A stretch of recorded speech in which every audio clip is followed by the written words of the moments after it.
শিক্ষক লাঞ্ছিত হইতেছে, এটার জন্য অনেকেই এই শিক্ষকদের সম্মান করে অনেক কথা বলতেছে।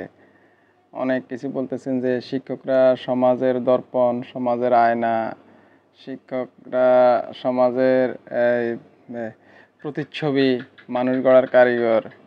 কিন্তু মিয়া ভাই, শিক্ষকরা যে লাঞ্ছিত হইতেছে, সব শিক্ষকরা কি লাঞ্ছিত হইতেছে কিনা আমার প্রশ্ন এটা। আর দ্বিতীয়ত কথা হলো এই আমরা কি কখনো এইভাবে ভাবছি যে শিক্ষকরা এই আপনি ক্লাসে পড়াইলে একটা ছাত্র অঙ্কটা বুঝে না, অথবা গ্রামারের রুলসটা বুঝে না, অথবা ফিজিক্সের ইকুয়েশনটা বুঝে না, কেমিস্ট্রির আপনার পর্যায় সারণীর মৌলগুলো বুঝে না, কিন্তু যখন স্যারের কাছে প্রাইভেট পড়ে তখন ঠিকই বুঝে। তাইলে শিক্ষক কিভাবে আপনার ক্লাসে এক ধরনের শিক্ষাদান বা পাঠদান করেন এবং আপনার ক্লাসের বাহিরে আবার ঠিকঠাক মতো পাঠদান করেন, এটা কি কখনো চিন্তা করছেন? এখন দেখা গেছে যে যে শিক্ষকরা লাঞ্ছিত হচ্ছেন বা যে শিক্ষকরা অপমানিত হচ্ছেন, ওনারা কোনো না কোনোভাবে কারাপ্টেড, ওনারা কারাপ্টেড। কারণ হলো করাপশান ওদের মধ্যে ছেয়ে গেছে একদম দুর্নীতিটা। তো এটা হলো ছাত্রদের গার্ডিয়ানদের বা যারা তাদের সাথে সংযুক্ত শিক্ষা রিলেটেড, তাদের অনেক দিনের চাপা ক্ষোভের একটা প্রতিফলন ঘটতেছে। হ্যাঁ, দেখা গেছে বিভিন্ন স্কুলের, বিভিন্ন কলেজের, বিভিন্ন মাদ্রাসার প্রিন্সিপাল বা শিক্ষক বা সহকারী অধ্যাপকদেরকে যেভাবে লাঞ্ছিত করে পদত্যাগ করাইতেছে, এটা অনেকেই ভালো চোখে নিতেছেন না বা ভালোভাবে নেন না। আমিও ভালোভাবে নিতেছি না। ওনারা সম্মানী ব্যক্তি, সম্মানীজন, গুণীজন, গুরুজন, সমাজের দর্পণ। হ্যাঁ, কিন্তু ওনারা যে কাজগুলা করে সেটা কি ঠিক? প্রত্যেকটা শিক্ষকেরই আলাদা আলাদা করে কোচিং সেন্টার আছে মিয়া ভাই।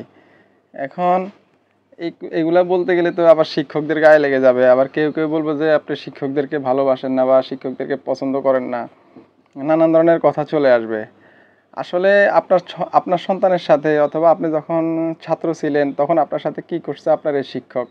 আপনি কিন্তু আপনার শিক্ষককে যে ক্লাসে পড়াইতো, আপনি তখন অঙ্কটা বুঝতেন না, কিন্তু ঠিকঠাক প্রাইভেটে আপনি পড়েন শিক্ষকের কাছে, সেখানে কিন্তু ঠিকই বুঝেন।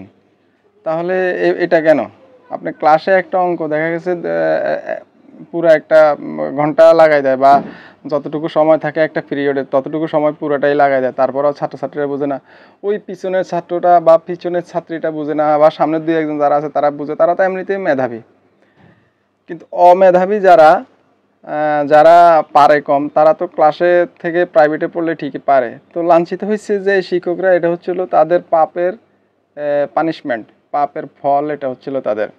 অপরদিকে আপনি দেখেন আপনার স্কুলের মধ্যে, আপনার সমাজের মধ্যে আপনার যে শিক্ষকরা আছে বা যে প্রতিনিধিরা আছে বা সমাজের যে মোড়লরা আছে, তারা সবাই মিলে কি করে একটা শিক্ষা প্রতিষ্ঠান গড়ে। দেখা গেছে যে একটা আশেপাশে একটা কোচিং সেন্টার আছে, অথবা একটা কিন্ডার গার্ডেন আছে, অথবা আলাদা করে একটা প্রাইভেট স্কুল আছে, প্রাইভেট কলেজ রাখে। আপনার এটার ফলস্বরূপ কি হয়? আপনার সরকারি স্কুলের মধ্যে ছাত্রছাত্রীরা ভর্তি কম হয়, প্রাইভেট স্কুলে গিয়ে ভর্তি হয়। কিন্তু আপনার যে শিক্ষকরা বা এটার সাথে যে মোড়লরা জড়িত থাকেন, তারা যদি সরকারি স্কুলের প্রতি যত্নবান হন বা প্রাইমারি স্কুলের প্রতি যত্নবান হন, তাহলে তো তাদের সন্তানরা বা আমাদের সমাজের নিরীহ মানুষ বা আমজনতার যে সন্তানরা আছে, ছেলেমেয়েরা আছে, আমজনতা, পাবলিকের বা ছাত্রছাত্রীরা আছে, তারা তো ওখানে যাওয়ার মতো কোনো সুযোগ নাই, সেই রকম অর্থ সম্পদও নাই, টাকা কড়িও নাই তাদের কাছে। তারা তো ঠিক প্রাইমারি স্কুলে বা সরকারি স্কুলটার মধ্যে পড়তে হয় বা সরকারি কলেজটার মধ্যে পড়তে হয়।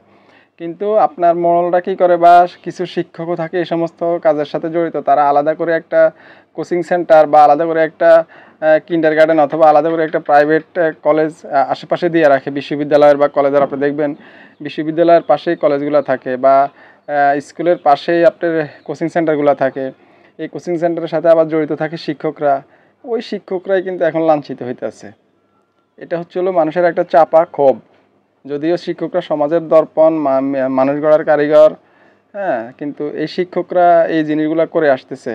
আমার একটাই প্রশ্ন থাকলো এই শিক্ষকদের জন্য, সেটা হচ্ছে হলো আপনার ক্লাসে আপনার ছাত্ররা বা আপনার ছাত্রীরা আপনার অঙ্ক বা আপনার টার্মগুলা বা ইকুয়েশনগুলা বোঝে না, কিন্তু আপনার প্রাইভেটে গেলে আপনার কাছে অথবা কোচিংয়ে পড়লে আপনার কোচিংয়ে পড়লে কীভাবে বোঝে? তাইলে আপনি যে এদের কাছ থেকে টাকাটা নেন স্কুল থেকে, যে আপনি বা আপনার যে এমপিওটা পান আপনি সরকারি, এটা কি আপনি এদের জন্য পান না, এই ছাত্রছাত্রীদের জন্য পান না? আপনি আলাদা ইনকামের জন্য এই কাজগুলো করে থাকেন। যাই হোক, এটা হচ্ছে হলো আসলে এই অনেক দিনের চাপা ক্ষোভের বহিঃপ্রকাশ।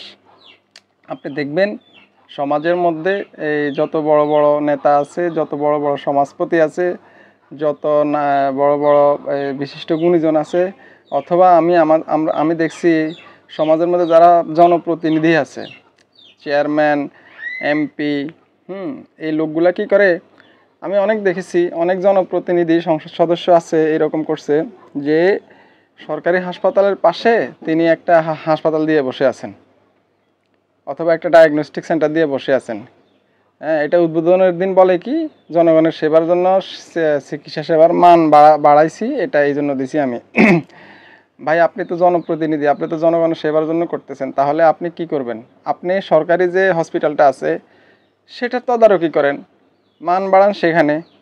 আপনি যে পাবলিকগুলার ভোটে জনপ্রতিনিধি হয়েছেন, তারা তো সেখানে যায়, তারা তো আপনার এই ক্লিনিকে আসতে পারবে না, তারা তো আপনার ডায়াগনস্টিক সেন্টারে টেস্ট করাইতে পারবে না।